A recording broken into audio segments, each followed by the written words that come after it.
Hey there, this is Jill Griffin, and I'm the host of the Career Refresh. Welcome back. Today, I'm talking about what every leader thinks that they are good at, but a lot of them get wrong, and it's how to prevent burnout on your team. Now, you've probably noticed that some people bounce back from stress like it's just any other day. It's not that big of a deal. But others need a little bit more time. They seem a little bit low key. They need maybe a little bit more nurturing in order to be able to reset and function again. And I want to point out, this is not a weakness. This is wiring. And there's a concept called the Dandelion-Orchid Theory, and it's a framework that explains why some of your members thrive in chaos, while others sort of feel like they're shrinking back without the right support. And if you're leading teams of people, this matters. It matters that you as a leader notice this to create an environment in which all of your teammates are thriving. In this episode, I want to talk about how this theory shows up at work and what you as a leader should be observing and how you can adjust your leadership style to support your team before burnout becomes the big headline of the day. Listen, your job isn't just about results as a leader. It's to build an environment where everyone can thrive. And that includes all personalities, even your most sensitive, your most insightful, and maybe your most misunderstood team members. All right, let's dig in.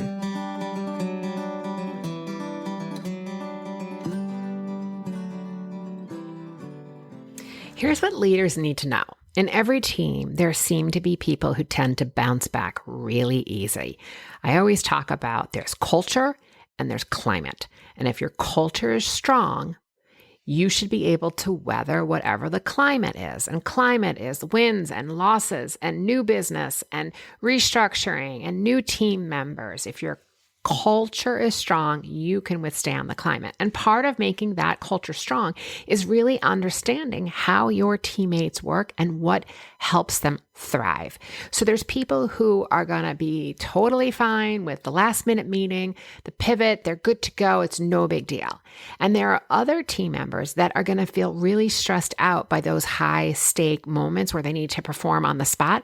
And they tend to disengage if you give them feedback, and they may struggle more visibly with change.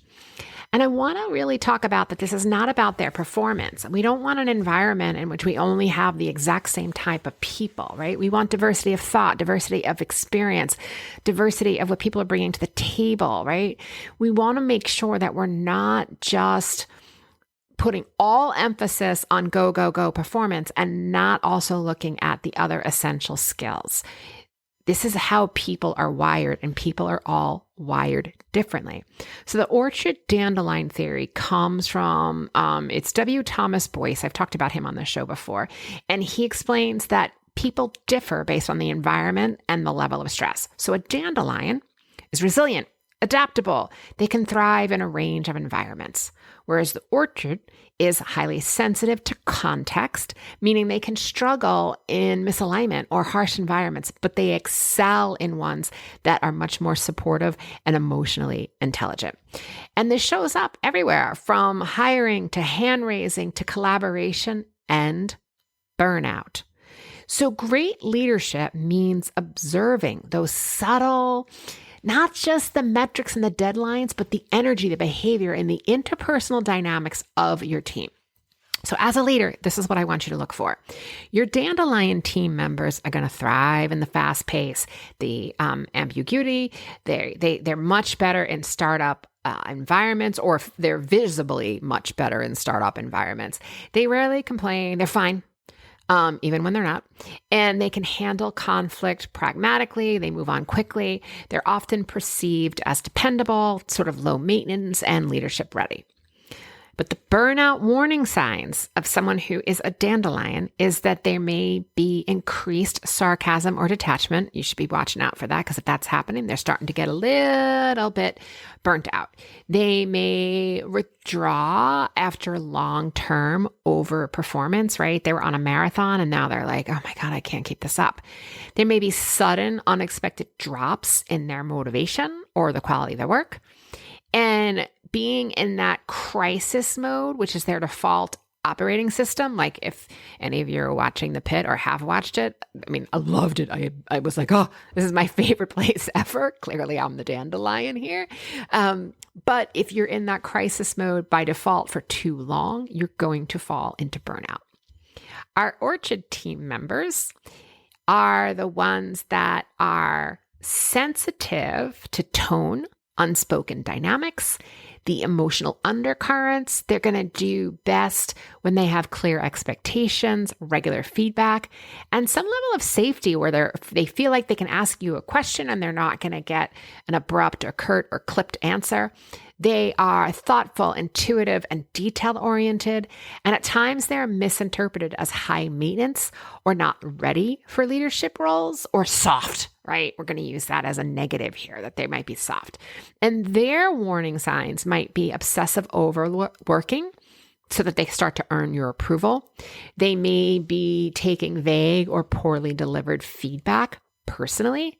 There might be signs of physical stress, fatigue, illness, or over apologizing, and they may start asking fewer questions, or they may speak up less than usual.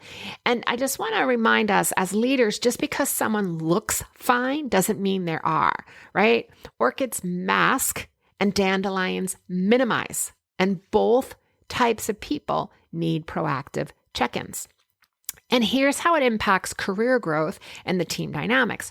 Without realizing it, many managers start to promote and reward the dandelion traits: speed, visibility, loudness, comforting chaos, right?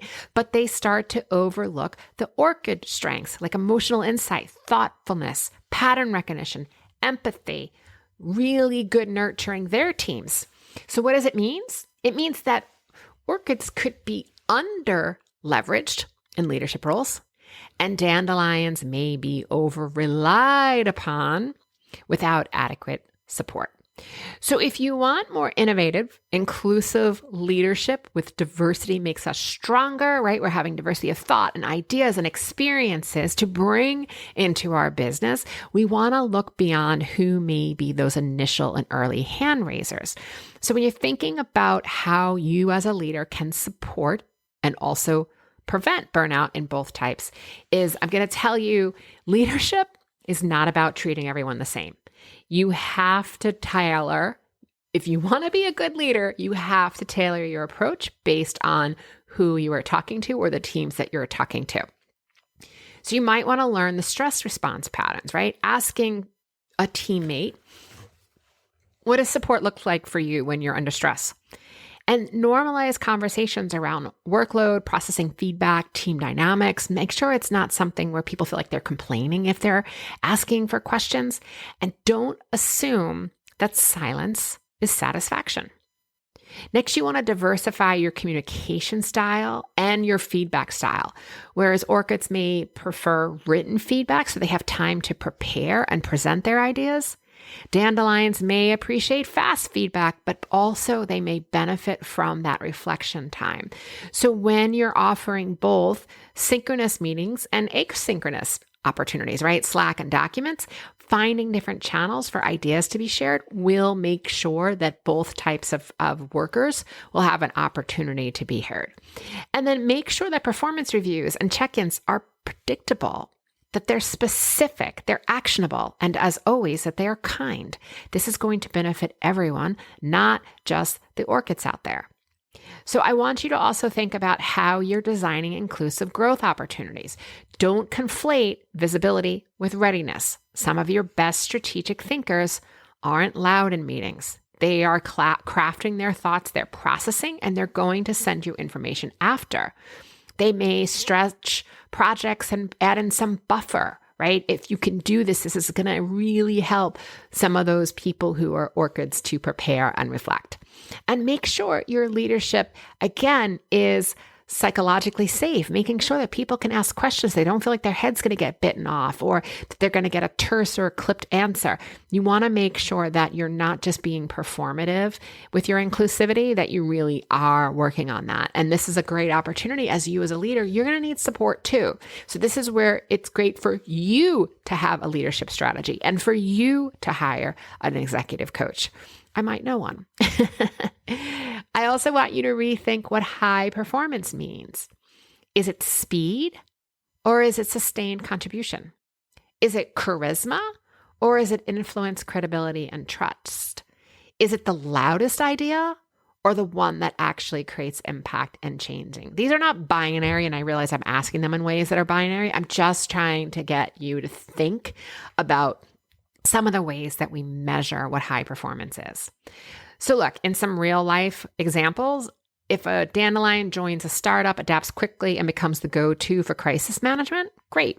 But in 6 months, they quietly quit because it wasn't that they couldn't handle it.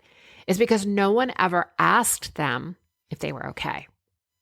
And an orchid might start in a rigid corporate structure and gets labeled too sensitive and then stops speaking up. Later, they transfer to a more supported team, but within months, they are one of the top performers and one of the most respected mentors, right? So those are two real world examples of clients that, again, disguising them between the dandelion and the orchid, but those are real world examples. Both have potential, but one was in an environment to unlock it, whereas the other one ended up leaving because it wasn't something that they felt they weren't cared for. So I want you to think about your leadership and how you're designing from an environmental standpoint. If you want high-performing, burnout-resistant teams, you need to understand how people are wired. Build systems that adapt to their strengths, not the other way around. And make sure your culture is flexible enough to accommodate both speed and sensitivity, that intuition. Because thriving teams aren't grown in identical rows like a garden, right? They're more like great gardens that require light and space and care and give you a little bit of air to breathe and some time to marinate before you respond. All right, friends, as always, I want to hear from you. Email me, hello@jillgriffincoaching.com. I want to know what you think. And until next week, I want you to watch for the signs of burnout on your team. Be in possibility. What's possible? How can I think about this culture differently? How can I make this a really inclusive environment? And always, always, always be kind. All right, I'll see you soon. I'm Jill Griffin, your host of the Career Refresh podcast. My mission is to make workplaces more successful for everyone. So if you have ideas for topics or future guests, please email us at hello@jillgriffincoaching.com. Until next time, embrace possibility, be generous, intentional, and kind.